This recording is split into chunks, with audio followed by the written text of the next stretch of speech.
Bienvenido a Polímata, un podcast de nada que hacer. Aquí tenemos conversaciones con gente curiosa, obsesiva y creativa, ciencia, tecnología, ideas raras y las historias detrás de quienes intentan entender y construir el mundo. Bienvenidos. Ok, bienvenidos a un episodio más de Regular. Estoy con Fernanda Torres. Hola, Fernanda, ¿cómo estás? ¿Cómo se llama tu canal? Arroba Ciencia con Fernanda. Ciencia con Fernanda. Fernanda, tú me dejaste traumado. Ahora qué sé. Fíjate que estuve leyendo sobre ti. Tienes una historia de cuando eras niña y que ibas con el papá de una vecina tuya. Y a mí se me hizo tan interesante porque si bien a mí mi papá sí me explicaba muchas cosas, cuando él no sabía algo, me llevaba con personas que sí sabían de eso y me explicaban. Y yo me sentí muy identificado contigo y eso me gustaría que nos contaras, porque tenías preguntas que todavía te quieres responder. Entonces eso a mí se me hace como wow, o sea, yo me siento que mis temas son muy sencillos, entonces ya he respondido muchos. Y ya hablar de física, pues ya es otro boleto porque también dices algo, o sea, yo explico cosas, pero hay cosas que son tan complejas que no estoy seguro que las sepa completamente para explicarlas, o me falta un cachito, ¿no? Entonces, eso para mí fue traumante. Bueno, creo que estás hablando justo del artículo de la revista Cómo ves, Ajá. ¿no? Eso fue algo bellísimo. Sí, resulta que yo siempre fui la niña curiosa, la niña de ¿y por qué? ¿Y por qué funciona esto? ¿Y por qué esto es amarillo? ¿Y por qué esto rota? ¿Y por qué esto? Y pues mi mamá con su carrera técnica de secretaria, había un momento muy rápido, en el que decía, porque sí, Fernanda, y cállate, por favor. Pues se veía que te gustaba preguntar muchas cosas. Ajá, exacto, sí, yo soy preguntona a más no pero poder. ¿qué preguntabas? O sea, cuando tenías, ¿cuántos años? De toda la vida, de toda la vida, todo, así de, ¿por qué esta entrada es así y no de otra forma? ¿Por qué esto es amarillo? ¿Por qué esto rota de esta manera y esto rota del otro sentido? ¿Por qué aquí le pusieron clavos y por qué no se los pusieron acá? Y era como de, pues porque sí, punto, Fernanda, cállate, por favor, o sea, era todo, era ¿por qué el cielo es azul? ¿Por qué esto? ¿Por qué esto está duro? ¿Por qué esto tiene como manchitas que se ven? Ajá, y eso. Y entonces llega, por ejemplo, esta era como de, lograba decirles como, es que este es aglomerado y eso, ok, entonces ¿cómo hacen el acerrín? Pero ok, ya entendí, ¿cómo lo compactan? O sea, ¿cómo logran hacerlo? Y mamá como de, no, pues ya me perdiste, ¿no? O sea, pobre mujer, hasta que a los, ajá, pero cometió una de las cosas más maravillosas del planeta, hizo de las cosas más ingeniosas para mí, mi verdadera ucronía, el momento que marca mi vida es cuando ella decide comprar una casa en Morelos. Y casualidades de la vida, enfrente vive uno de los que, o al menos el que yo considero que es el mejor divulgador de México y habla hispana, que es Sergio de Regules. Pero yo no lo conocía. Yo conocí a su hija, que resulta que nos llevamos 9 meses de diferencia. Okay. Se convirtió en mi mejor amiga. Desde entonces, éramos unos mocos, tenemos 5 y 6 años. ¡Wow! Sí, unos mocos, así, en verdad, unas niñitas. Y yo me di cuenta que el papá de Ana, de mi amiga, porque hasta le decía el señor, ¿sabes? O sea, señor, me presta esto, y siempre era como, me llamo Sergio. Yo me di cuenta que el papá de mi amiga, de vacaciones, porque además solamente nos veíamos en vacaciones, no vivíamos allá, vivíamos en la Ciudad de México, me respondía mis preguntas, así, le decía, oye, ¿por qué esto está? Es que cuando tú juntas las cosas con mucha presión, ¿ya lo entendiste? Sí, ok, entonces, ¿cómo es que los edificios grandotes de Reforma no se caen?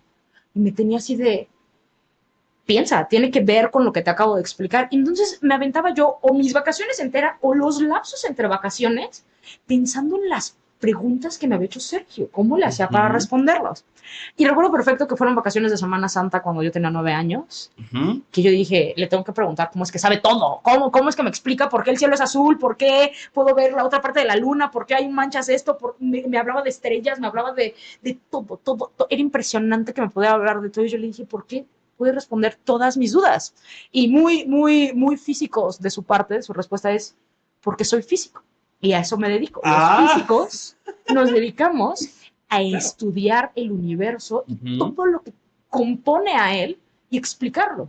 Y yo en ese momento yo dije, yo de grande quiero ser como tú, yo de grande quiero ser física, Y luego me doy cuenta de que no soy la única que le hace preguntas, sino que mi mamá también le andaba preguntando por qué el cielo era azul, los vecinos le andaban preguntando por qué esa estrella se ve todo el año, y el condenado responde a todo, todo. Y ahí voy a preguntarle, oye, ¿por qué la gente te pregunta cosas? O sea, yo entendía que yo era curiosa, o sea, en ese momento yo ya lo había comprendido, pero no entendía por qué adultos que eran los mismos que me decían, ¿por qué sí, ya cállate? También le iban a preguntar. Y me dijo, es que aparte, o sea, yo soy físico de profesión, pero me dedico, mi día a día, mi 100% soy divulgador científico. ¿Qué es eso? Me dedico a explicarle las preguntas a la gente. Y yo dije, ok, cambio lo que había dicho, yo de grande quiero ser como tú. O sea, no quiero de grande ser como físico. O sea, no solamente quería ser física, yo de grande quería ser como ser. Yo quería responder las preguntas a la gente y responderme mis propias dudas, porque él eso es lo que me dijo. Es que si estudias física, Fernanda, no te tienes que esperar a que yo llegue a explicártelo. Lo puedes hacer tú solita. ¡Wow! Fíjate que, o sea, es como muy emocionante. Hay una parte que a mí me pasa, que a lo mejor es fea, hasta me dio como emoción. De hecho, es como tienes mucha luz para esto, o sea, transmites mucha emoción. Cuando tienes muchas preguntas, como que te das cuenta, como decía Sor Juana, yo soy, ¿cómo decía? Ahorita se me fue, pero, o sea, mientras más sabes, te das cuenta que menos sabes. ¿Eso cómo ha sido para ti? Porque para mí, durante un tiempo fue muy difícil. También yo creo que hubo muchos factores alrededor que me afectaron. O sea, yo sé que va a parecer una tontería, pero estaba viendo Ricky Morty y estaba viendo BoJack Horseman. Y como son unas series muy existencialistas, exactamente, a mí me pegó mucho eso. O sea, me empecé a preguntar, bueno, entonces, ¿para qué estamos aquí? ¿Cuál es el sentido de la vida? No hay sentido de la vida. Y yo lo empezaba a ver como que por esas series, como yo no entendía bien, o sea, Ricky Morty, él es un alcohólico, Rick, y pues nadie lo quiere ni lo ama, y él solito se llena a sí mismo, y pues a lo mejor está bien, pero bueno, hay muchos problemas ahí. La cosa es que tú cómo manejas eso desde el principio o cómo le ayudarías a otros a que lo manejen, porque yo veo que muchos jóvenes también se preguntan con todas las redes sociales y lo que pasa, pues ¿cuál es el chiste de estar aquí, no? O sea, mejor me vendo drogas 2 años, me hago rico, vivo bien y ya después, bye. O sea, ¿tú qué piensas de eso? O sea, o alguna vez has tenido ese momento existencialista que ya después conocí el nihilismo positivo, y después el existencialismo ya me gustó más, pero que ya son, o sea, te liberan, ¿no? Sí. El que no haya una razón te da chance de hacer lo que quieras. Y el universo tiene tantas cosas que hacer que pues, es súper divertido. Sí, Y más si definitivamente. ayudas a otros y construyes más. Y ya si te vas a la cuestión de otros planetas, pues también estaría cool como una civilización, ¿no? Que no siempre nos vemos como un individuo y no, somos muchos. Sí, somos una sociedad, me Ajá. encanta. Pues, mira, está compleja la pregunta porque creo que es mucho más filosófico de lo que sería físico. Yo sé que el Ajá. arte y la ciencia son hermanas y que es más, podrían ser una misma, pero creo que siempre mis preguntas fueron muy de lo que observaba y mi entorno. Y cuando llegan estas preguntas como existencialistas Ajá, de ajá. por qué estamos aquí, Dios existe, Dios, quién creó el universo, todas esas cosas, yo me di cuenta de que mis preguntas eran más justamente de lo que me rodea, de lo que puedo observar, de lo que puedo sentir, oler, Ajá, vivir. ajá. Y nunca voy a olvidar, se llama el doctor Darío, el que me dio mecánica vectorial, o sea, el segundo semestre. Alguien le preguntó, bien, ay, físicos nefastos, porque metió la variable del tiempo. Porque, o sea, el primer semestre es pura matemática, no ves otra cosa que matemática. Ya en el segundo semestre es la primera vez física, ajá, exacto, mecánica vectorial, entonces tú sabes, la velocidad es igual a la distancia sobre el tiempo. Puso la ecuación más sencilla de la física, y entonces salió el físico nefasto, como siempre, como siempre. Doctor, ¿qué es el tiempo? Y ahí Darío volvió a ver y dijo, intentar entender el tiempo es perderlo. Cuando tengan 80 años y no tengan nada que hacer, se trauman con qué es el tiempo. Ahorita eso no es lo importante. Ahorita tenemos que aprender a operar en él. Tenemos que subirnos a algo que llevamos haciendo históricamente. Ok. Esa no es una pregunta de física, porque es una pregunta filosófica, exacto, y solamente vas a perder el tiempo. ¿Y cómo haces esa división en la vida en general para todos? Porque a final de cuentas muchos se terminan preguntando cosas así que los detienen, así de, bueno, pues no sé, porque también históricamente hemos tratado de explicar todo con dioses, y yo creo que parte de eso también es poder continuar, porque si no tiene explicación nos quedamos ahí, ¿no? Es que creo que hace mucho entendí que había algo más grande que yo y se llamaba física o ciencia. No sé si eso es Dios, no sé si eso, y cuando tenga 80 años tal vez me dedico el tiempo a ver si la ciencia es Dios, ¿sabes? O si no lo es. Pero te digo, insisto, como que creo que mis dudas eran muy de mi entorno, de Oye, lo que pero me lo dijiste rodea. muy bien, la física es Dios. La física es y la que ciencia. es el todo. ¿Conoces la guía del viajero No les intergaláctico? digas eso a los físicos, se la van a creer. ¿Has visto esos libros o películas? La guía del viajero intergaláctico. ¿No te Tengo suena? ahí, sí. Hitchway, sí. The Highway, Ajá. Hitchhiker's Guide to the Galaxy. Sí, ahí tengo el libro, me lo regaló mi ex. No lo abrí. Mal ejemplo. No, ellos te explican, a final de cuentas, o sea, hacen una computadora, la computadora calcula la respuesta al sentido de la vida y todo lo demás, el resultado es 42, pero todos se quedan así como, ¿qué es 42? Bueno, si no estás entendiendo, porque ese es el problema de los humanos, lo que estás preguntando, no estás entendiendo la respuesta tampoco. Entonces hacen otra para entenderlo, otra computadora para entender esa respuesta, y construyen una supercomputadora que se llama Tierra. Ajá. Digo, todo es ficción, pero lo conecto yo con esto porque te dan a entender que aquí en donde estamos y todo lo que hay en los planetas, el universo y todo, es lo que le da el sentido a la vida, y lo conecto con la física porque la física es la que pues dicta todo aquí donde estamos, ¿no? Ahora el problema está, que ahí ya quiero que me expliques otras cosas, tal vez, ¿qué pasa cuando de la física nos vamos a las cosas más chiquititas? Oh, mi mero mole. mi vida, mi día a día, mi trauma académico. Ajá. La cuántica. Sí, o sea, ¿cuál es?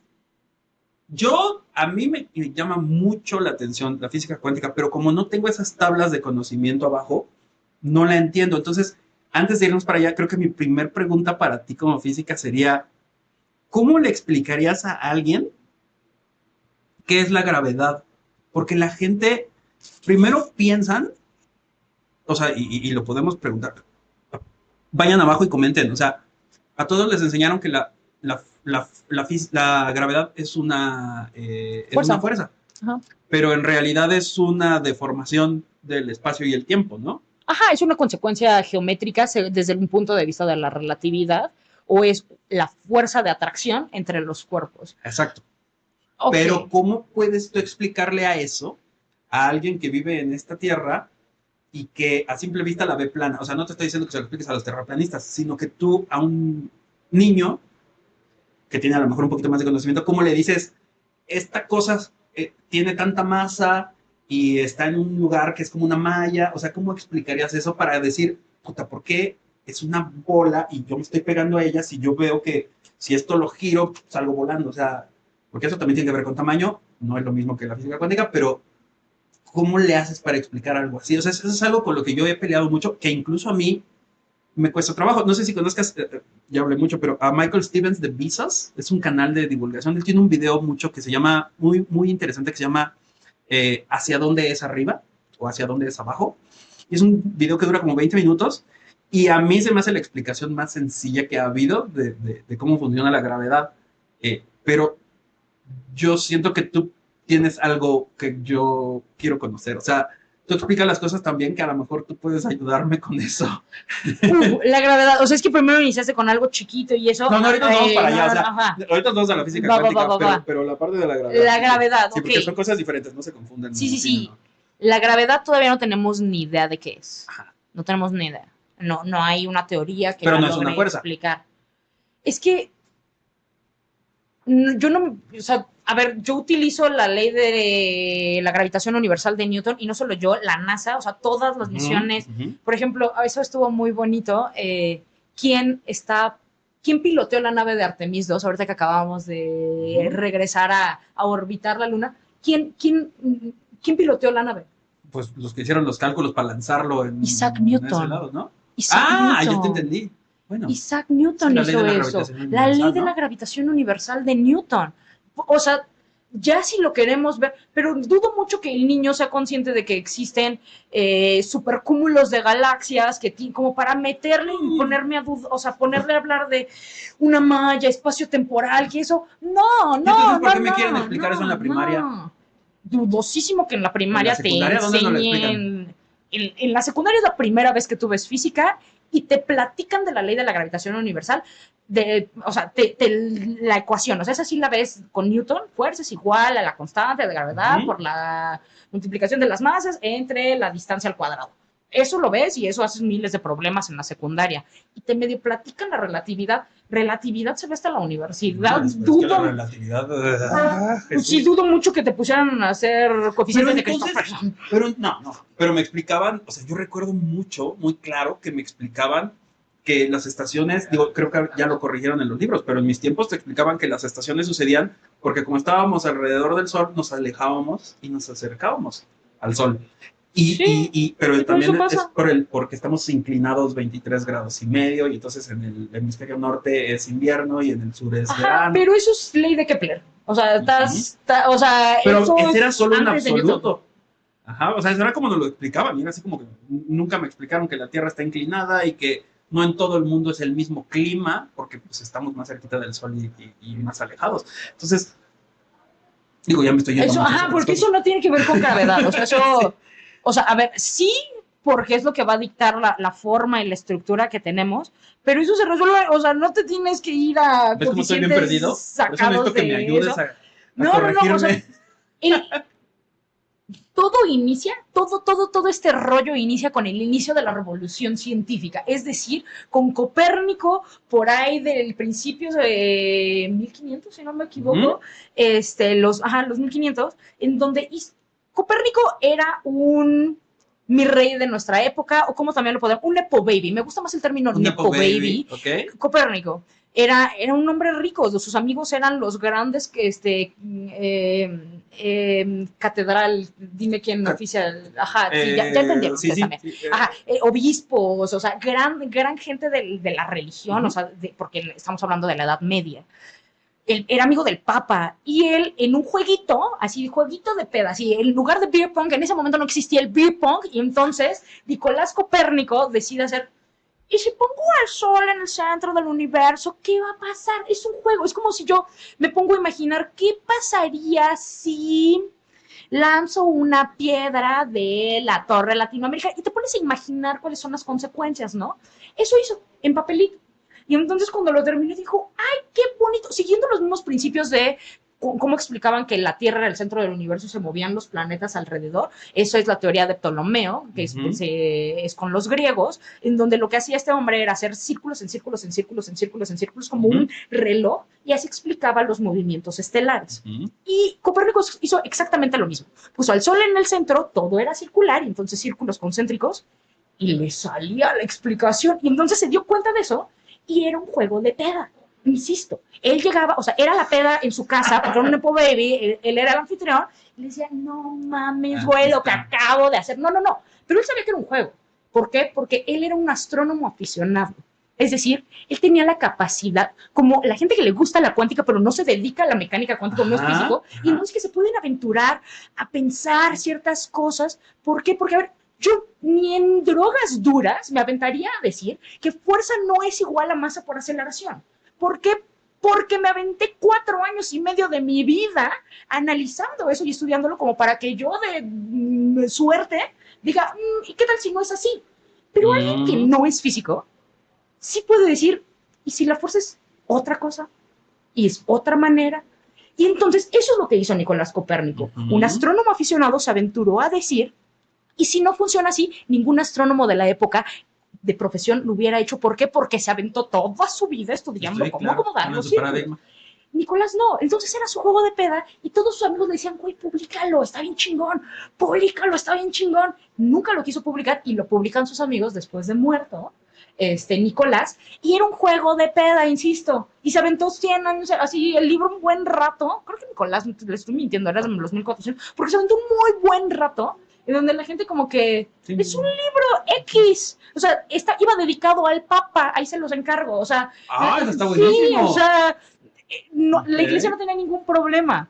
Es cuando llegan Kepler, que creo yo que es el primer genuino heliocentrista, el primero que lo lee, porque él sí era astrónomo, y dice, esto es la leche. Este güey entendió el rollo. Y tiene cartas con Galileo que también dijo, esto es la leche, cabrón. O sea, el sol está en el centro, claro. Y cada uno en su ámbito va a intentar buscar la explicación de por qué el sol sí está en el centro, porque son los primeros heliocentristas. Insisto, Nicolás Copérnico murió creyendo que la Tierra era el centro del universo, porque él solo había hecho un juguete. Mucho tiempo después lo leen estos dos monstruos y uno con un telescopio y observaciones dice, el sol tiene que estar en el centro porque yo estoy viendo que alrededor de Júpiter les están rotando cosas, además estoy viendo que el sol tiene manchas y que se están moviendo. Es decir, nosotros estamos rodeándolo porque lo estamos perdiendo de vista eso. Es una cosa maravillosa. Y por el otro lado estaba Kepler, que fue a tocarle la puerta a el gran Tycho Brahe, que era el astrónomo imperial de Praga en ese momento. Y Tycho Brahe había inventado unos instrumentos que se llaman los arcos de dedo, pero de madera gigantes, se llaman las tablas rudolfinas, y son datos que aún siguiendo teorías heliocentristas o del geocentristas, las tablas acoplan. O sea, hoy en día podemos irnos a esas tablas y podemos encontrar la estrella que nos está diciendo, porque los datos eran finos para la época. Y entonces a Kepler le dice, tú vas a analizarme los datos de Marte que yo tengo. Es mera casualidad de la vida que sea el planeta con la órbita más elíptica. Y Kepler se creía enviado de Dios. Él juraba y perjuraba que él era un profeta. Y estaba peleado con Dios en por qué no son círculos la matemática que yo estoy generando. También estamos hablando de un hombre que nunca tuvo un telescopio en sus manos, pero inventó la teoría de los telescopios. Wow. Tenía distrabismo, o sea, y además veía doble. Él escribe en sus libros que él veía doble. Era astrónomo en una época, insisto, en la que tenías que observar perfectamente. Y creo yo le voy a creer a Kepler, porque lo he leído demasiado. Yo creo que sí lo envió Dios. No hay otra manera para explicarlo, porque no hay razón para que alguien que no veía bien, que no podía, o sea, ¿sabes? Analizar como tenían que hacerlo los astrónomos en esa época, y ese güey peleándose con Dios, porque en el libro de Astronomía Nueva pelea mucho tiempo con Dios de por qué no es perfecto lo que hizo. Porque si él es perfecto, porque si todo lo que lo rodea y lo envuelve a él es perfecto, ¿por qué nosotros no lo somos? La figura perfecta es el círculo. Y no estamos girando en círculos. Y entonces calcula perfecto que son las elipses y entonces es que saca que estamos en órbitas elípticas y pone al sol en los focos, se acomoda. Y es su pelea. Y entonces, en uno de sus últimos libros, que es Harmonici del Nuevo Mundi, uno decía, el gran astrónomo imperial de Praga, porque ya en ese momento Kepler era el gran astrónomo. Estás hablando de un libro de la armonía del universo. Va a ser un libro súper matemático. Y eso es un libro de música, gente. Es un libro precioso de música, en donde Kepler se dedicó a sacarle la música a los planetas. Y se dio cuenta de que los planetas estaban bailando. Tercer ley de Kepler. Y esa tercera ley de Kepler está en un pedacito de una de las hojas de ahí del libro. O sea, y de hecho, la segunda es la primera que está en el libro de Astronomía Nueva. Y también así son frasecitas así chiquitas. Ajá. Que principalmente creo yo que fue Newton el que se aventó a leerlo. No me imagino a Newton, que era un güey tan cuadrado, que te digo, estaba loquito. Y Newton todo cuadrado diciendo, este hombre, ¿a dónde va a llegar al punto? Porque Kepler, ¿te acuerdas cuando hacías tu tarea y hacías borrones y luego la pasabas en limpio? Uh-huh. El borrón, eso es lo que publicó Kepler. O sea, todos eso, entonces había un punto en el que decía, querido lector, tal vez te habrás dado cuenta de que en las primeras párrafos que empezamos a escribir, cometimos un error, así que tenemos que empezar de nuevo, porque bla, bla, bla. O sea, Astronomía Nueva es un monstruo, o sea, en verdad es un dolor de cabeza ese libro. Y Newton lo lee, lo comprende, porque además en el libro de Harmonici del Nuevo Mundo, en el prefacio, escriben, querido lector, estoy parafraseando, pero dice, yo estoy seguro de que tú no vas a entender lo que estoy haciendo aquí. Pero no te preocupes, porque habrá otro enviado de Dios que sí lo entienda y pueda hacer algo con él.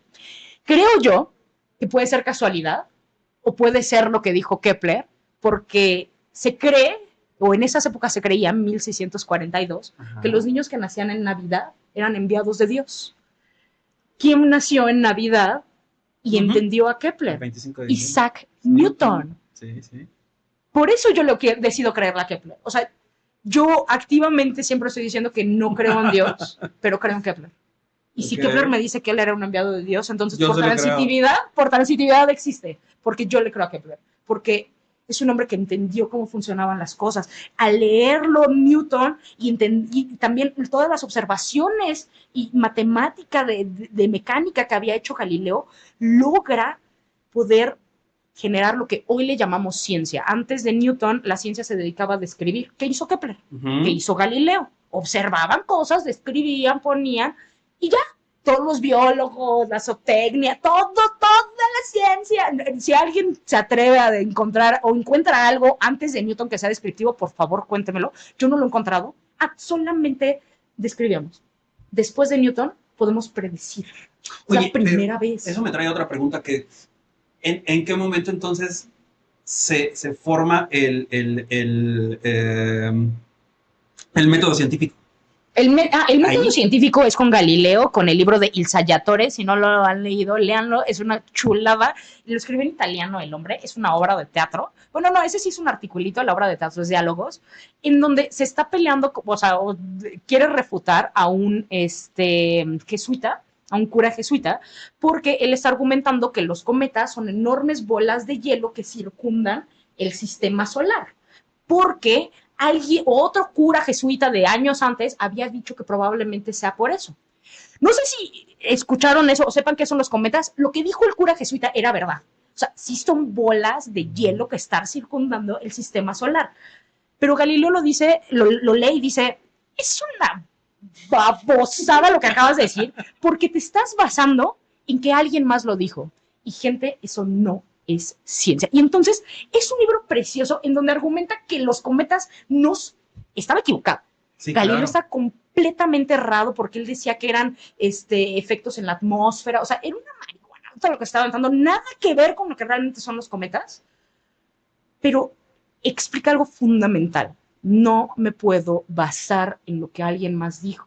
Tienen que ser conjeturas. Y entonces ahí es donde sale el método científico. O sea, el método científico sale ahí y de ahí Newton puede genuinamente generar una ciencia, la base de la ciencia que hoy hacen los químicos, los biólogos. Sí, claro, ya todos. No observamos y describimos. Nos dedicamos a predecir, a saber de dónde vienen las cosas y a dónde van a ir. Y eso es una cosa preciosa que te digo, se tuvo que hacer como todo este conjunto de cosas para que Newton dijera... Okay, a mí me encanta describir la ley de la gravitación universal de Newton como una orgía cósmica que espero de todo corazón que no se lo estén enseñando esto a los niños, porque solamente un puritano como Newton, un hombre que murió virgen, pues y eso lo sabemos gracias a Voltaire, se le hubiera ocurrido la locura de que todos nos estamos atrayendo con todos. Todos. Menos tú y yo estamos haciendo una fuerza de atracción sí, claro. Con la mesa y con esto y con el otro. Brutal. Y Newton sabía perfectamente que ahí traía errores, o sea, y que había cosas que no lo estaba pudiendo decir completamente. Por ejemplo, la fuerza no es instantánea. Según la ley de la gravitación universal de Newton, si yo quito al sol, la Tierra se cae. O dejamos de ver. Y no, la luz todavía va a tener eso. Eso Newton ya lo sabía perfecto que las cosas no eran instantáneas, pero pues ¿por qué me meto en cosas que nadie me está preguntando? Chitón, ahí lo dejamos, y es cuando llega mi queridísimo y abuelito Alberto Una Piedra, Albert Einstein. Ok. Y él es el... Una piedra. Sí, Einstein. Okay. Sí, Albertito Una Piedra, Beto para los cuates. Okay. Bueno, pues mi abuelito Beto, él es el que resuelve una de las preguntas de, ok, no va a ser instantáneo. ¿Qué onda? ¿Qué está pasando? Bueno, pues entonces hacemos una cosa geométrica. Y es una locurota la que se aventó, que ya se estaba trabajando, porque años antes hay un tío que se llama Lorentz, y él es la teoría de la relatividad especial. Okay. Nada más que no le metió masas, no le metió cuerpos, pero si toda la teoría matemática, Einstein tiene el cerebro para decir, este güey ya entendió qué rollo, tenemos que meternos 4 dimensiones porque estamos metiendo el tiempo. Y él es el que hace esta conjetura matemática una teoría física. Y luego le dedica 10 años más para hacer la teoría de la relatividad general, para entender que la luz es la que se está curveando. O sea, venga, esto es un rollo, esto es una locura, pero es relevante lo que hizo Albert Einstein para los astrofísicos, para las galaxias, para Mercurio que está muy cerca del Sol. Nosotros estamos a Newton y todo está precioso. Nosotros vivimos en la orgía cósmica, o sea, ahí nos quedamos porque somos diminutos. Entonces, ¿qué es la gravedad? Ninguno de los dos la ha explicado. O sea, ni Einstein, ni Newton, ni nadie la ha explicado porque no tenemos ni idea. Sabemos perfecto que es la aceleración de la gravedad, por eso 9.81 famosísimo, y eso es una aceleración, es decir, ¿qué tan rápido me está trayendo la Tierra? ¿Qué tan rápido? Ya, es eso es la gravedad, eso es lo que hacen los planetas, ¿qué tan rápido se atraen entre ellos?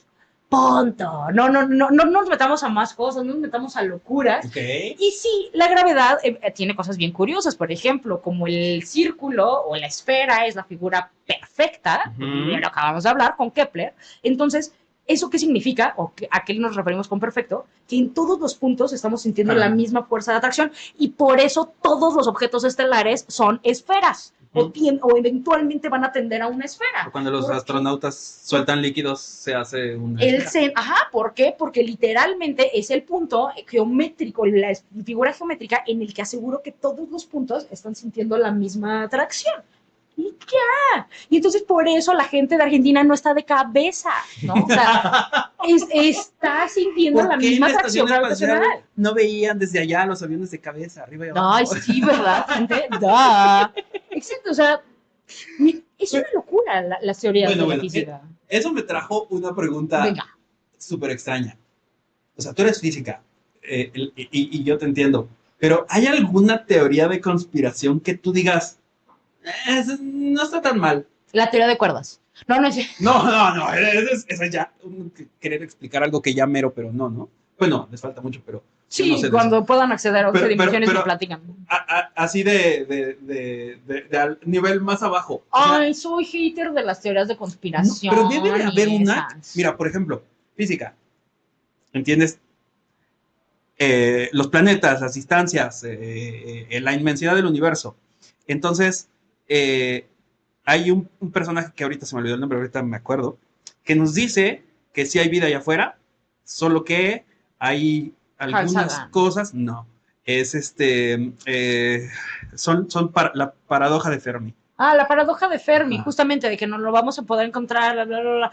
Está muy chido, sí, pero estamos en un punto somos nada en el espacio-tiempo. O sea, si hay o no hay.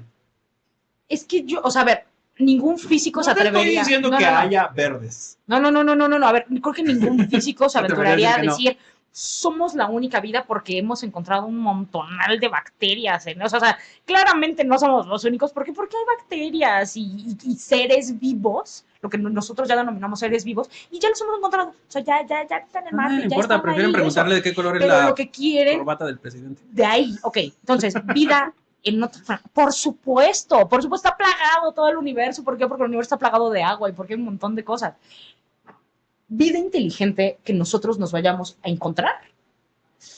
El espacio-tiempo es tan amplio. Yo no me aventaría a decir 0% de probabilidad, pero sí lo dudo mucho. ¿Por qué? Porque entiendo perfecto el punto del espacio-tiempo en el que habito. No es ni un pestañeo del universo. Entonces, si me toca existir en el pestañeo del universo, definitivamente como que está bien rara la cosa. O sea, a mí esas probabilidades me parecen extrañas, o sea, sí, no, por eso le voy a la América, porque somos consistentes ganando, ¿sabes? O sea, como que la probabilidad es muy amplia. Hoy nada más de suscritos como 1000. De suscritos como 1000, esperen, ódienme más, aquí hay un tatuaje que dice ódiame más.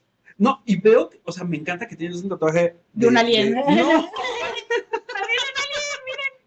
tiene un bigote mexicano. Luego te paso una foto y se los pones ahí. Sí, es cierto. Y pregunta un toy. Un toy. Ajá. Y aparte, el brazo, el codo lo perdiste. Sí, solo yo perdí que el cómo codo. está la entropía. Era la entropía. Ajá, o sea, la entropía el tatuaje de la entropía no sé si lo alcanzan a ver, gente, pero si no les mando. Mira, de lo poco que yo entiendo de física, la entropía se me hace como súper interesante porque es lo que no deja que podamos como regresar al pasado y que no, o sea, si se me cae un plato, no lo puedo volver a regresar a como estaba, porque también hay energía que se perdió ahí. Ajá. Entonces, incluso si yo soy flojo y hago menos, contribuyo menos a la entropía, ¿no? Sí, de hecho el universo es un huevón. El universo es huevón Quiere hacerlo muy lento. por mero principio de la termodinámica. Porque ¿quién quiere gastar energía? ¿Sabes? Al universo no le gusta gastar energía, perder energía. ¿No? O sea, en la mínima.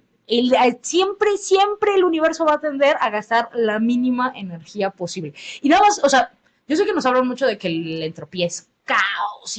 El caos lo podemos relacionar con la entropía, pero la entropía no es el caos. La entropía, la definición exacta son la cantidad de microestados accesibles al sistema. Es decir, yo ahorita estoy aquí, pero puede estar aquí, y puede estar acá, y puede estar allá, y puede estar allá, y puede estar acá. ¿Sabes? Todos esos estados accesibles, yo puedo estar acostada, puedo estar dormida, puedo estar parada.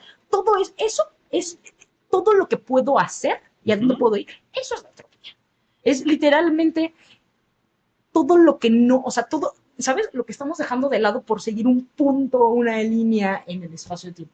Eso es la entropía, es una cosa loquísima y que no, o sea, sí, yo sé que nos encanta el caos, tanto que yo tengo puntitos que se dispersan y eso. Dijiste algo como que no me acuerdo textualmente cómo lo dijiste, nada más como quisiera como dejar como muy en la línea que el tiempo y la entropía tienen la misma dirección. El tiempo y la entropía tienden al famosísimo caos, es decir, al punto en donde todo está dispersado y entonces ya no hay interacción entre un punto y otro. Está separado. Ajá, exacto. Oye, ¿esa es la segunda ley de la termodinámica? No. ¿Estoy confundido? Es que la entropía no es una ley de la termodinámica, no, pero es una conjetura de la primera y la segunda ley de Newton. De la termodinámica. La ley cero es que nunca la temperatura va a poder ir de un cuerpo más bien frío a uno caliente. Sí, porque todo se está enfriando. Exacto.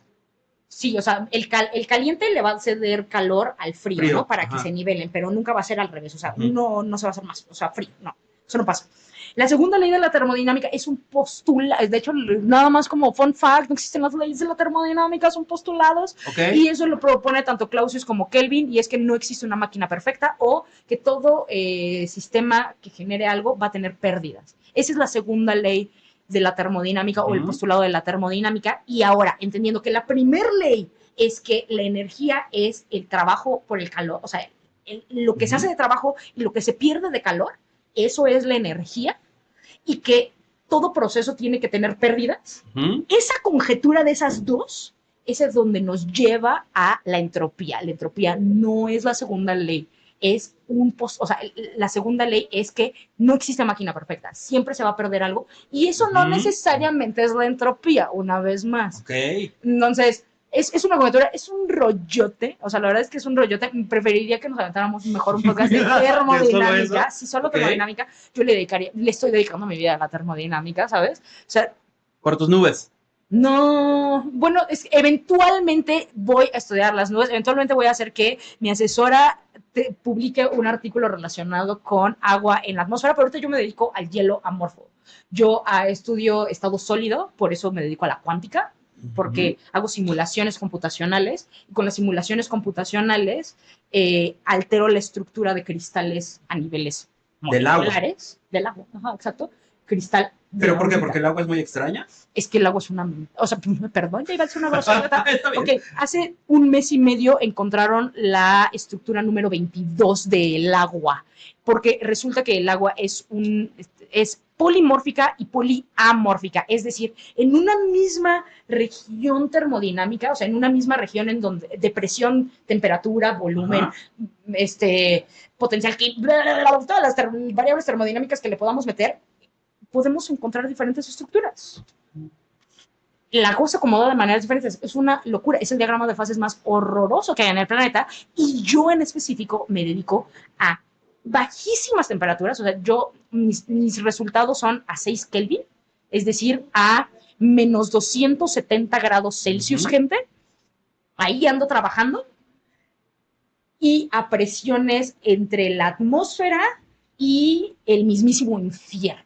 Okay. O sea, yo ahí trabajo así, en regiones como altísimas presiones, bajísimas temperaturas. Yo ahí trabajo. ¿Por qué? Porque no, es una sección que se llama No Man's Land.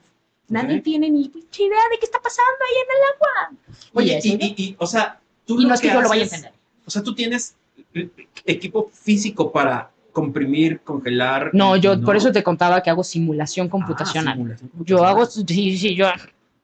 Deja tú la UNAM para que tenga máquinas de niebla con presiones. No, tristemente no. Pero busquemos, si alguien quiere ser un patrocinador de los experimentos. Pero se necesita, o sea, a mí me gusta mucho construir dinero. Yo entiendo que hay cosas muy costosas, hay cosas que son muy especializadas, pero también he visto cosas que se pueden hacer que no son tan complejas. Otras que sí, pero por ejemplo, ¿tú qué necesitarías? O sea, tú necesitas una cámara para comprimir. Es que no me lo tomes a mal. Agua? No lo sé. A mí no me interesa yo hacerlo. Yo soy teórica. Yo no. Pon un experimento y voy a gritar. Explícame. Porque eso yo no lo entiendo. O sea, lo quiero saber. Termodinámicas. Pero eso algún día alguien ya entonces lo aplica en físico. Ok, yo literalmente todos mis resultados los comparo con experimentales. Eso hacemos los teóricos. Los teóricos vemos cosas que se están haciendo en el experimento, hacemos simulaciones, o al menos yo estoy haciendo simulaciones computacionales para darle una explicación a eso que se está observando. Eso somos los teóricos.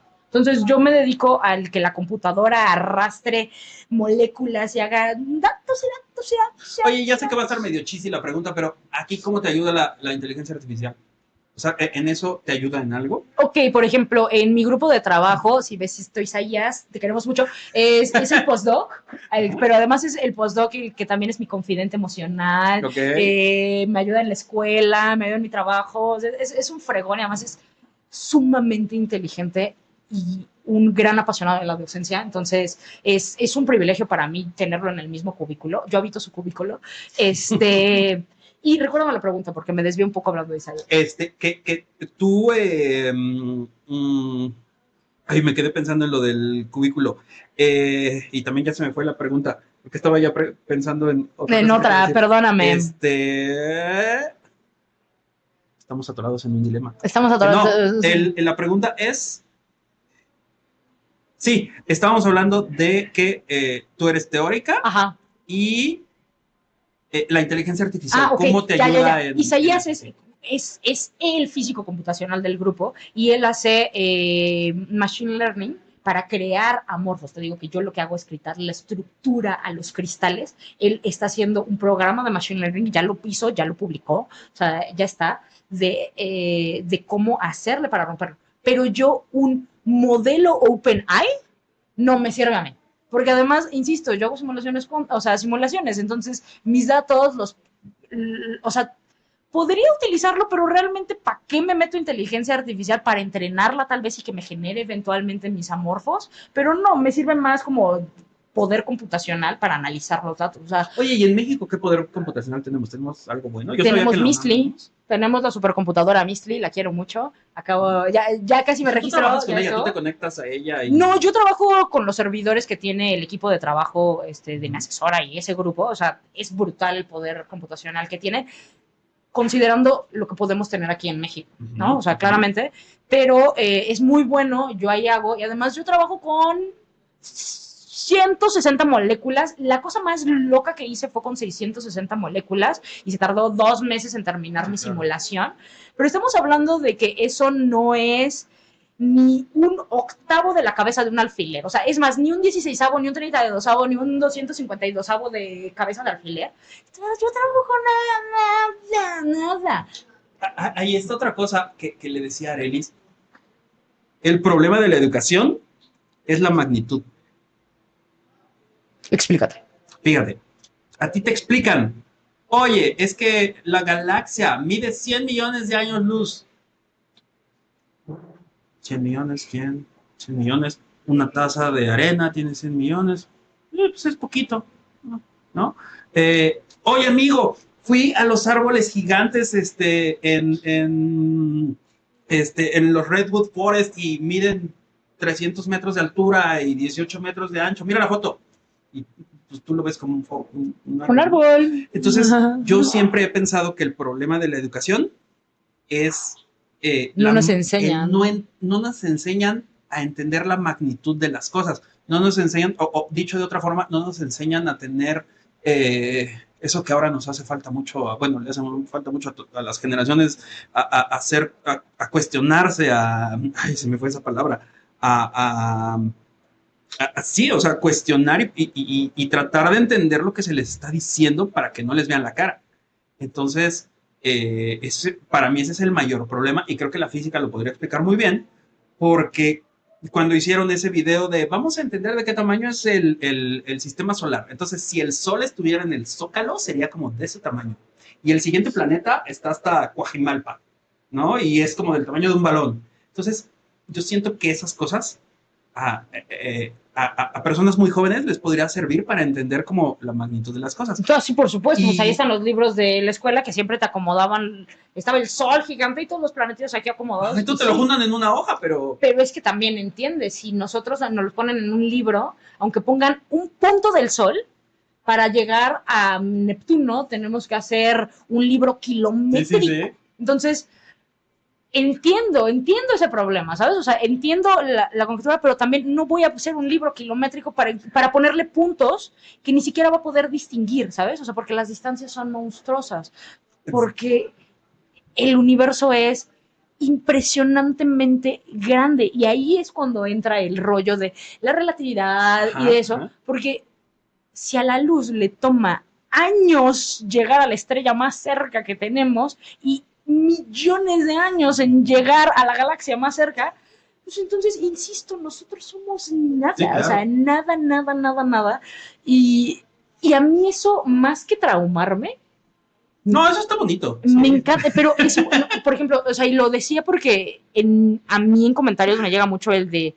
Es que, por ejemplo, o cuando éramos niños, a todos nos pasó que nos dijeron como, es que se va a morir el sol en 5,000 millones de años, y era como de, no, ¿qué va a pasar? Sí, mi abuelita, sí. ¿Sabes? O sea, justo, o sea, es como de... miles de generaciones sí. La van a pasar muy mal. Pero es que creo que humanamente no dimensionamos cantidades en general. ¿Cuántas veces no nos hemos embarrado en algún lugar? Te caes de la banqueta, o sea... Y no lo mides. Somos seres imperfectos, y esa es la cosa más bonita que tiene la ciencia. Somos seres imperfectos buscando la perfección y la explicación perfecta, que nunca la vamos a conseguir porque estamos partiendo de una imperfección. Entonces, por eso la ciencia vive para hacer y llegar a más y más información, pero que aporte un pedacito de grano de arena. Nunca vamos a hacer la playa, y un buen científico lo sabe perfecto, sí, no. ¿Sabes? No. Y eso está bonito, no pasa nada. ¿Es liberador también? Sí,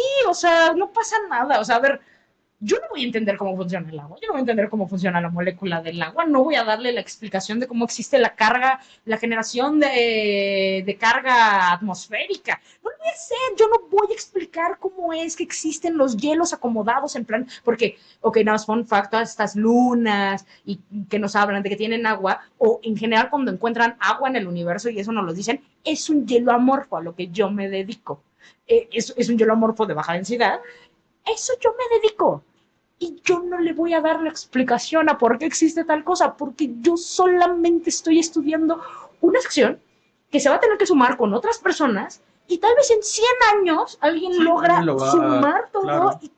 y hacerlo. O sea, por ejemplo,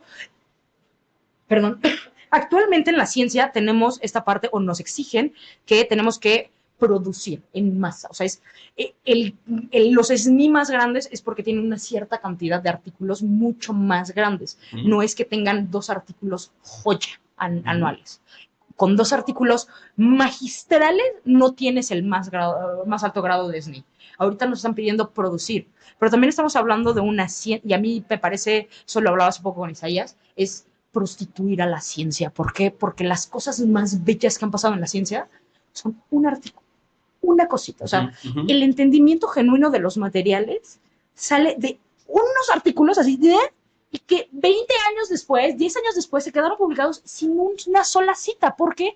Porque nadie entendía al güey, tan simple como Galois. Es un matemático que crea la teoría de grupos, y él se muere a los 17 años en una noche porque muere por un duelo de espadas, porque Edad Media, y tuvieron que pasar 100 años para que Sophus Lee y Felix Klein lo leyeran y entendieran qué carajos estaba hablando el güey. No, y aparte, 100 años. O sea, me impresiona, es un güey de 17 años. Ajá, un pinche chamaco, era un genio. Pero y todos nadie eran lo chamacos, entendía. ¿verdad? Pues en esa época te morías muy joven, entonces sí. No había tele. Ajá, además, pero es que la ciencia no es que tanto te citan, que tanto te produces, que tanto es hacer genuinamente investigar. Es que también es muy difícil decirles qué es ciencia cuando soy un científico en proceso, y creo que mientras más, y estoy regresando como al inicio, mientras más aprenda yo de ciencia, voy a saber que no lo es, pero yo de huevos decir que es. Si alguien conocen de huevos que te dice esto es física, esto es ciencia, esto es eso, yo no me aventuraría. O sea, yo no soy tan aventada a eso. Lo que sí es que cada vez entiendo más que no lo es. No es producir 40 artículos al año.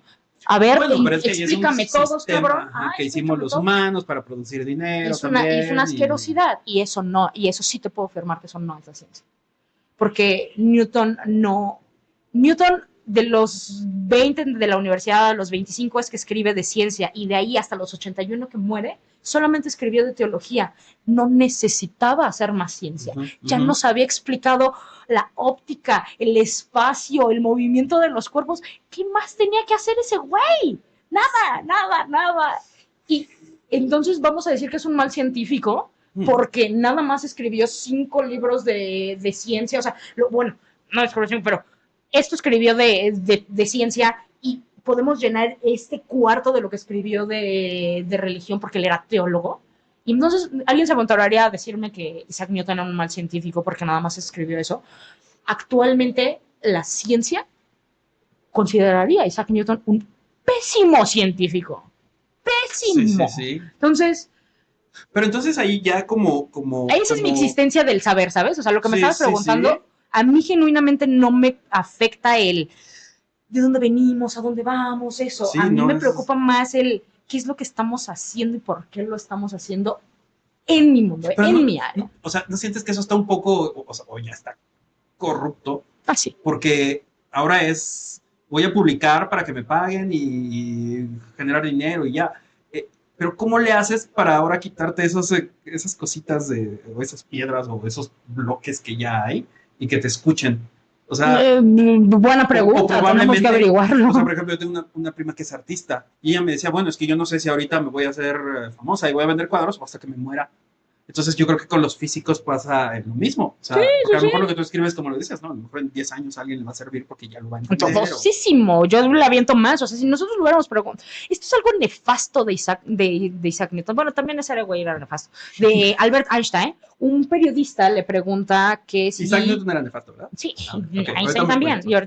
Isaac Newton porque no sabía convivir con la gente, no le daba crédito a la gente, o sea, a Halley. ¿Pero no y a crees parte de una divergencia? ¿Neurodivergencia o algo así? Eso no te justifica ser objeto. O sea, eso no te justifica no darle créditos a la gente. Sorry, not sorry. O sea, decir, era una parte... Sí, o sea, a ver, cuando fue Halley y Van Hook a decirle como de, oye, en la Royal Society nosotros estábamos hablando de que la gravedad tenía que ver con la distancia al cuadrado, o sea, respecto a la distancia al cuadrado, ellos ya lo estaban hablando, ellos ya lo estaban proponiendo, y dijo, no, güey, a mí me cayó una manzana en mi casa, y entonces ahí entendí que yo caía a la manzana tanto como la manzana caía a mí. O sea, perdón, eso es una majadería, o sea, su neurodivergencia no lo justifica. Y algo muy similar pasa para mí, o sea, con Einstein, cuando fue un periodista a preguntarle si le podía, por favor, robar unos minutos de su tiempo para explicarle brevemente qué era esa teoría de la relatividad que había formulado. Y Einstein dijo, sí, claro, pásale. Te explico brevemente cómo le vas a hacer para entenderle. Te vas a meter a la licenciatura de física, luego vas a hacer una maestría, luego vas a hacer un doctorado, y cuando termines vienes a hablar conmigo y ya te explico. Pinche güey mamón, ojete, güey. Eso me podrías haber dicho al principio. Bueno, ya se terminó este podcast, muchas gracias. No, perdón, o sea, pero Pero es que esto tampoco es la ciencia. Si no tiene, o sea, eso sí, en ese momento cuando Einstein había explicado o propuso su teoría, no le servía de nada a la gente. Y eso Einstein estaba muy consciente. Con tal, si alguien le preguntaba de qué servía, pues para nada. 100 años después tenemos GPS. Y si el GPS y los satélites no entienden que el tiempo es relativo entre ellos por la distancia a la que están, no podrían distribuir el tráfico Waze, por ejemplo, que es un distribuidor de tráfico y que te dice dónde está el auto de enfrente y eso. Eso es teoría de la relatividad que general. hagas un video de eso, eso está padre. Esa explicación del GPS con el tráfico. Sí, eso lo he visto. Sí, una vez cada año subo, porque GPS. Es un tema de ley. De hecho, también lo hablé en la radio y tengo un video de 10 minutos de eso. Yo tengo muchas ganas y de hecho lo practiqué con un chico que se llama Faber Burgos, que hace como experimentos también. Y le dije así, oye, tú y yo deberíamos de hacer ese experimento que hizo... no me acuerdo si lo hizo Copérnico. No es cierto, no, te estoy engañando. Estaba en Alejandría, ahorita te digo quién es. Él midió o calculó la circunferencia de la Tierra con sombras. Entonces, el que no era nada tonto. Eratóstenes. Eratóstenes, exactamente. Entonces yo le dije, vamos a hacer eso. Sí. No era nada tonto. No era nada tonto. Eratóstenes. Entonces yo le dije que si nos poníamos de acuerdo, nunca lo hemos hecho, para medir, o sea, tener un poste de cierta altura y a la misma calcular, hora. No, ni siquiera te tienes que ir a un poste. Eso fue mix. Ajá, de hecho, eso fue una práctica de laboratorio de mecánica vectorial en la facultad. Teníamos que calcular la gravedad, porque, fun fact, la gravedad no es 9.81 en todo el mundo, solamente sí, varía es en la latitud. Exacto, depende de la variación y de la posición. Que la Tierra no es una esfera. Exacto, depende de tu posición. Y entonces teníamos que calcular la gravedad de la Facultad de Ciencias. Ajá. Y entonces fue en el equinoccio, tú sabes que es cosa, hace rato estabas hablando que la Tierra está inclinada, pero en el equinoccio es justamente cuando se pone el eje vertical. Y entonces en el ecuador no hay sombra, pero nosotros en el equinoccio, justamente en ese punto, nosotros estamos teniendo sombra. Es decir, tenemos un ángulo específico que me puede decir qué tan circular claro. es la Tierra, y de ahí, neta, es un calculito pedorrísimo. O sea, es medir la sombra del lápiz, porque yo lo hice con un lápiz, lo hice con una pluma. Puse mi pluma paradita porque se podía poner como, era de triángulo, entonces se podía quedar parada. Yo tenía esa medida, medí los centímetros con una regla, agarré una piedra con un hilo, calculé el tiempo, o sea, bueno, sí, medí el tiempo en el que oscilaba y calculé la gravedad de la Facultad de Ciencias en 9.72. A mí me salió 9.72 más menos 0.08, una cosa así. Y es un experimento sencillísimo, muy bello, y que no entiendo por qué no lo hacen en todas las secundarias, cuando nada más es medir una estupidez y hacer una despejar. O sea, tampoco es que tengas que derivar. Sí, no. Despejas y ya. Sí, todo es una... Sí, es una derivada, que es una diferencial, ¿no? No, despejas, ya está la fórmula. Sí, es cierto. Y las despejas y ya está la fórmula. Porque es la ley de la gravitación universal de Newton. A ver, ese me encantó, o sea, quiero hacerlo. Ya está muy sencillo, está muy bonito. Porque hace poquito hice un video pidiéndole a los terraplanistas que me manden qué experimentos quieren que yo haga para comprobar que la Tierra es plana. Entonces, ¿tú qué experimento harías? Pero o sea, un experimento que digas, los niños de la escuela pueden hacer uno para ver que la Tierra es redonda. A mí se me ocurre el del edificio, que se pone el sol, están unos abajo, otros arriba, entonces los de abajo van a ver primero cómo se pone el sol y los de arriba unos segundos, o dependiendo de la altura, tiempo después, ¿no? Hay otro que todavía no sé cómo, tal vez tú me puedas ayudar. Si tú despegas un dron y ves al horizonte y si tienes líneas de cultivo, te pueden ayudar a trazar un horizonte que siempre va a estar arriba del horizonte de la Tierra. Entonces, yo no sé si ese espacio haya forma de que te ayude a calcular precisamente esa curvatura que tienes. No sé si haya que saber la distancia de aquí a ese horizonte. Probablemente. Pero, o sea, eso es como que un poquito lo que se me ocurre. O muchos quieren hacer que dispares un láser sobre el agua. ¡Ay, sí, ya lo hicieron! No, yo sé. En Netflix pero y no le luego salió. Un youtuber X también está interesante. Entonces, ¿tú cuál harías o qué harías? Pues la verdad es que a mí me encanta lo que hacían los griegos, sentarse en el fondo, así en la orilla del mar y ver cómo el barco se iba yendo poco a poco. Buenísimo. O sea, primero se iba a la parte de abajo, no sé de barcos, ya se están dando cuenta, y al final se iba el mástil, y es lo último que ves. ¿Por qué? Porque es redonda, entonces está yéndose para allá. O sea, eso es preciosísimo, eso es divino. La verdad es que usualmente no me clavo como tanto en cómo probar que la Tierra es redonda, porque me fue muy fácil entender que la Tierra era redonda. Es que ese es... Porque saben los griegos. Lo que yo quiero hacer, o sea, los terraplanistas sí son muy... O sea, tienen esa curiosidad, pero tienen esos cortes de información que no les permite entender todo. Y siento que ese es un problema que hay, y hace rato lo platicaba, cuando hacemos videos cortos, porque no podemos explicar tanto en tan poquito. Yo me siento muy frustrado cuando necesito explicar un proceso de manufactura de algo muy largo, y yo empecé al revés de ustedes. Yo empecé haciendo videos largos y después los tuve que cortar. Entonces, para mí era como, puta, ¿cómo voy a cortar esto si esta parte es súper importante? Al final me di cuenta que sí, pues explicaba algo, pero había muchos huecos que la gente pues no entendía por qué pasaban, y ese es mi problema que tengo. Cuando las personas tratan de hacer algo y se dan cuenta que no es tan fácil como en el video, se desaniman y lo dejan de hacer.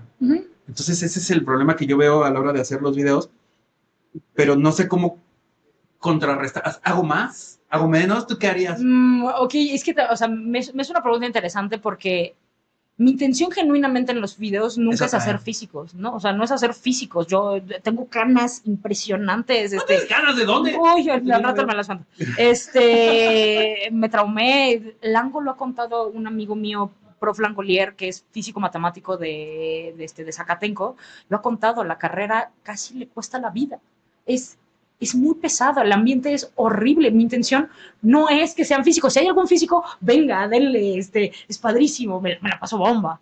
Mi intención no es hacer físicos, mi intención es que la gente sepa lo que los imperfectos humanos hacen al buscar la perfección. Entonces, mi intención nunca va a ser que entiendan a cabalidad la gravitación universal, no sé, la relatividad. ¿Por qué? Porque yo sé que me tuve que aventar 7 semestres de la carrera para entenderlo. Y en un video de 3 minutos, ni en un video de 10, ni en un video de 1 hora, te lo voy a dar. Pero es que eso no es lo interesante. Lo interesante es cómo es que estos imperfectos humanos empezaron a hacer un croquis, un rompecabezas, pero se inventaban las piezas en el proceso para poder generar una imagen. Y esa persona y lo que hacía y lo que estaba existiendo y todos los datos que tuvo que agarrar alrededor, ¿cómo los juntó? ¿Cómo los mezcló? Métete a clases de mate, güey. O sea, si neta genuinamente lo quieres averiguar, haz eso. Eso no es lo interesante. Lo interesante es todo el proceso mental para poder llegar a una conjetura, que es lo que nosotros hacemos día a día. Nosotros día a día decimos, esa persona creo que está rara conmigo, ¿no? Hacia algo muy, muy social. Bueno, entonces, ¿qué hago? Observo, hago un análisis de lo que pasó antes, y entonces ya tengo esos datos y ahora veo qué tanto se acerca de lo que yo había observado o de lo que yo analicé, cómo se van haciendo, llego a una conjetura, platico, o sea, ¿sabes? Discuto. Eso es la ciencia, y a mí eso es lo que me interesa, que la gente vaya por la vida aplicando el pensamiento y el razonamiento científico en su día a día, porque yo estoy segurísima, en verdad, tengo fe en que cuando yo le hablo a la gente de que el mosquito flota en el agua, la tensión superficial, genuinamente no se contaron que la densidad y eso, pero cuando ya te pones a hablar de materiales, cuando ya te pones ya te vas a una estructura de la materia, no lo puedo explicar con densidades, lo tengo que explicar con penalizaciones matemáticas. Y entonces te hablo de la matemática y eso, y entonces van a entender que la ciencia es un proceso. Y cuando llegas, Salubridad, a decirme que está habiendo una epidemia de sarampión y que nos necesitamos vacunar todos, la gente va a ir a vacunarse. ¿Por qué? Porque entiende el mendigo proceso de la ciencia. Viendo un pinche video tal vez de tensión superficial, pero entendió que hay un constructo para poder llegar a las conclusiones. Y eso es a mí lo que me interesa. A mí lo que me interesa y lo que me encantaría es que todo el mundo entienda que somos imperfectos humanos buscando la perfección, y que la ciencia es un arte de imaginar con los ojos abiertos. Nos toca a veces hacer las piezas al aire para hacer el rompecabezas y no sabemos qué imagen va a salir, pero eso está poca madre. Es mi sueño, es mi vida. Yo me dedico a eso, ¿sabes? Sí. Y eso, si alguien se avienta a ser físico, venga, qué chido, qué padre. pero ojalá les sirva para su día a día, para entender que son imperfectas personas buscando la perfección en nuestro día a día. Eso es lo que hacemos. Wow.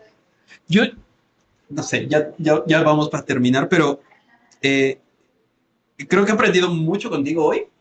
Y también, cuando uno platica con alguien, hay veces que como que se te va la energía, te la roban o algo así.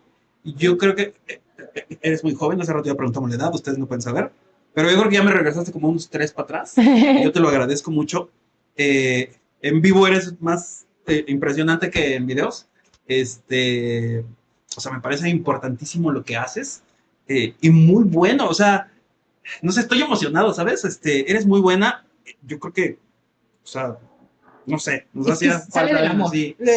Tengo Yo creo que eso ser es a lo que honesta. quiero llegar con las personas, que cuando amas lo que haces, y no quiero confundirlo con que tienen que trabajar en lo que aman, porque se convierte en tu trabajo y entonces ya no lo amas, ¿no? Pero cuando lo que haces lo amas, como que ya ni siquiera piensas en eso. Todo se da solito. Y tú lo enseñas muy bien con un tema que es súper complejo Así a mí que me no encanta todos hablar de entienden. ciencia choncha, de lo que Sí. estamos haciendo ahorita. Y yo creo que, o sea, contigo podemos hablar 1000 podcasts. Porque también me gustaría hablar contigo, tal vez en otro, sobre, por ejemplo, qué pasa con las mujeres en la física.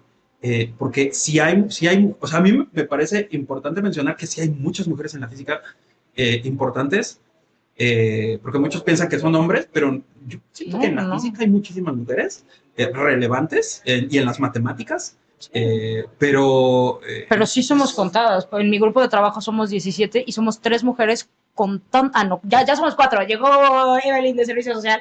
Somos 4 mujeres. Cuando yo entré solamente eran la que estaba en doctorado y mi asesora. Hoy somos 4 porque llegó una de Servicio Social más.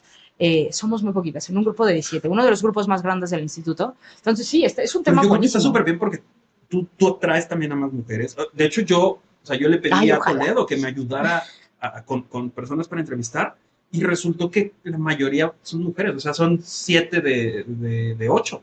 Entonces es como, pero porque wow. Es deconstruido. Ingesaurio es chido.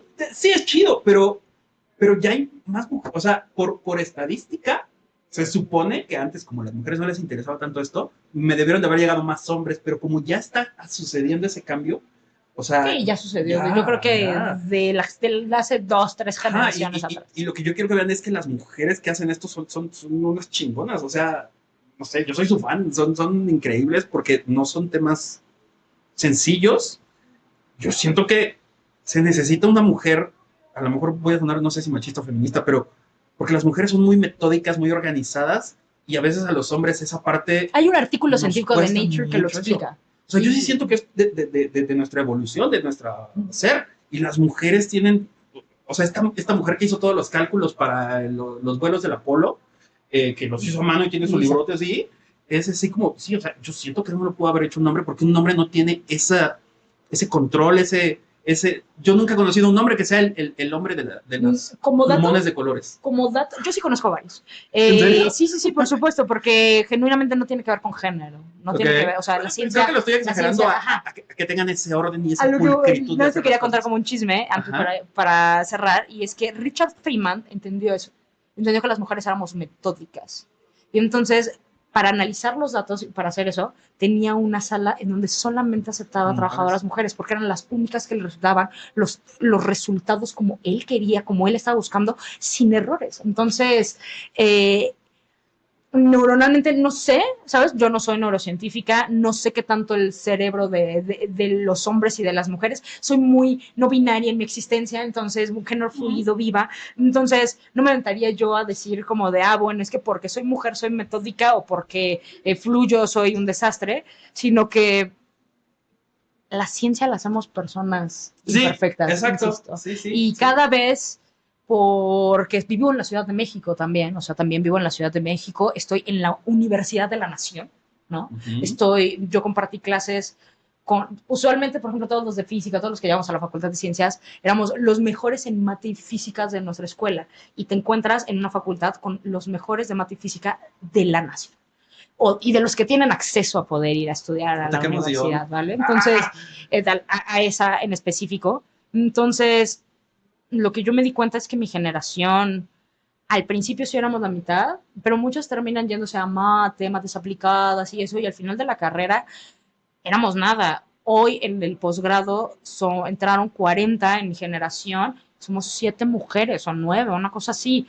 En mi salón de clase, en los 2 principales salones de clases que tengo, soy la única mujer, soy la única, y comparto salón termodinámica, por ejemplo, somos 7 y soy la única mujer. Entonces, es complicado, o sea, vamos, insisto, en mi grupo de trabajo solamente somos mi asesora, un servicio social y un doctorado, y hay 7 de servicio social, no sé cuántos de licenciatura, somos nada más 2 de maestría, entonces hay como que 50-50, pero venga, o sea, postdocs no hay, O sea, no sé. Yo siento que sí hay parte del sistema que está beneficiado para los hombres en todo esto, pero, o sea, no sé, me gusta, o sea, yo no sé cómo expresarte que me gusta lo que hacen. O sea, estoy impresionado. Yo creo que es una admiración porque yo también siempre quise hacer eso, pero no, yo siento que mi cabeza no me daba para eso. O sea, yo siento que todo siempre me costó mucho trabajo procesarlo, por eso tenía que hacerlo físico para entenderlo. Entonces, yo por eso siempre como admiro y siento que te robé unos años o algo así, y te lo agradezco mucho. O sea, es un gusto platicar contigo y espero poder platicar contigo pronto. Por favor, dejamos varias líneas ahí abiertas. Muchísimas gracias. Ya nada más para cerrar, quiero que le recomiendes a las personas un par de libros o un par de películas. Ok. No necesariamente tienen que ser de física o de divulgación. Algo que tú piensas que a lo mejor les pueda servir, pero que tú digas, esto tienen que verlo. Yo les recomendaría todos los libros que hay de Sergio de Regules, porque él es el que yo lo que sé de ciencia, lo que comprendo de ciencia, el por qué estoy aquí es por él, y esos libros son maravillosos, son divertidísimos. El Sol Muerto de Risa es un libro divino, es una joya. Como tal, en mi existencialista ser, les recomendaría la película de La peor persona del mundo, de Joachim Trier. No tiene nada que ver con ciencia, no tiene nada que ver con física, excepto una pequeña sección en donde se aplica la teoría del tiempo de San Agustín. Eso es algo muy religioso, en donde cómo podemos se detiene el mundo cuando tú estás en un pensamiento. Es potentísima la película, es de las escenas más bellas que yo he visto en mi vida, es de los guiones más bellos que yo he visto en mi vida, unas tomas impresionantes, y yo terminé enamorada de la ciudad en donde la filman. Es una película para entender que las cosas que más te preocupan son las que menos importan. Sí. Y de eso va, es una película magistral de cómo es que a veces lo que más nos preocupa es lo que menos importa. Ese es genuinamente el tema, la línea de la película. Se lo recomiendo encarecidamente, los libros de Sergio, y por supuesto Cosmos, porque mi abuelito Carl Sagan nunca puede faltar. Entonces, esas serían mis recomendaciones, pero la película, o sea, el libro de Sergio, todos los libros de Sergio, porque son una chulada, y además es divertidísimo el Sergio, o sea, en verdad, yo tengo la fortuna de que yo cuando lo leo escucho su voz en mi cerebro. Claro, eso está súper cool. Me muero de la risa luego con sus chistes. Yo espero yo leer un día algo tuyo también. Es el plan. Es el plan. Eso está bueno. ¿Sí tienes un libro? ¿Algo así? O sea, en este año mi meta es hacer un libro de física para niños, porque te digo, Fernanda nunca tuvo un libro de física apto para ella. Ella tenía que esperar a hablar con el papá de su mejor amiga para poder resolver sus dudas o para poder curiosear del mundo. Y me encantaría hacerle el libro que Fernanda, o que a Fernanda le hubiera gustado de niña. Entonces, esa es mi meta, muchas gracias. Muchísimas gracias. No, hombre, un gustazo. De verdad me la pasé muy bien. Y gracias por esas horas de vida que te robé, o años. No sé. Encantadísima. Nos vemos. Bye. Este fue un episodio más de Polímata. Nos vemos en el próximo episodio. Síguenos en todas las redes sociales y compártelo para hacer que la divulgación llegue a todas partes.